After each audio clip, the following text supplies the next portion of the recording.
دسكني نيقوديموس وريد نيقوديموس إد فلقى ጥምቀት ለሐጺብ አሚነ አምላከ ለሰወድ በምስጥረ ጥምቀት ሰችልዎን ስሩጸ ስግደት አውድ እስመ ቤተ በጠውልሎ ለሰወድ አሚነ አምላክ ኒቆዲሞስ እድ ወእንዘ በሌሊት ያስተዳሉ ለምስጥረ ጥምቀት ሰችልዎን ዘአራዘ አይሁድ መጻአድ እዲህ ኒቆዲሞስ ዘእንበለ አይሁድ ፈለገ ጥምቀት ይወርድ መንፈቀ ሌሊት እይኩን ኦርየተ አይሁድ ባዕድ ኦርየተ አይሁድ ካሄድ ባህተታ ሆንዱ ኦሪት ወንጀል አወድድ በለው እዚ ማለት ማለት እንተልና ትናይ ኒቆዲሞስ እድ ወድ ሰብአይ ሙራድ ላብ ፈለግ ላብ ሮባ ጥምቀት ሙራድ ሲ ብሽምጥ እንዶድ ምስጥረ ጥምቀት አብ አደባባይ ዘቆለ በአብ ስግደት አዳይ ዘቆለ በምስጥር ጥምቀት ስግደት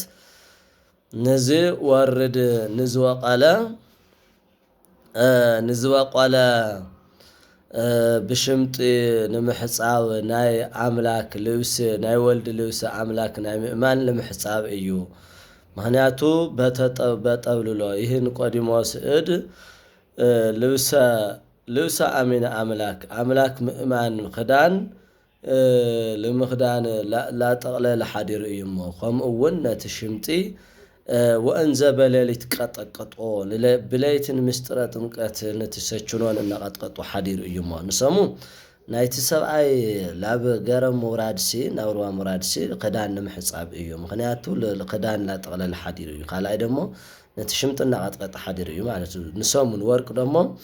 ናይ ኒቆዲሞስ ሙራድ ናብ ጥምቀትን ምኻድሲ ንአምላክ ምእማን እዩ ምክንያቱ እስመ ዘተወልደ ስጋ ውእቱ ዘተወልደ መንፈስ ውእቱ ዝብል ቃል መነሻ ብምግባር ካብ ስጋ ዝተወለደ ስጋ ካብ መንፈስ ዝተወለደ መንፈስ ዝብል ቃል ምእማን እዩ ዝብል ቃል ኣለዎና ለይቲ ለአመነ ሓዲር እዩ ዝብል ለዓለም ደሞ እዚ ለዓለም ደሞ እድትን ኒቆዲሞስ ደሞ ፍርቂ ለይቲ ላብሩባ ይወርድ ኣሎ ታኾይኑ ታራ ከይበዝሕ በተን ኣነሱ ኣጓላት መርምር ታራ ከይበዝሕ ተቀድም ብለሊት ወርድ ኣሎ ንሰሙ ወርቅ ደሞ ፍርቂ ለይቲ ታራ ከይበዝሕ ማለት ክሕደት ከይበዝሕ ምንታን ለይቲ ለክርስቶስ ላኸደ ይሰግድ ኣሎ ዝብል መልእክት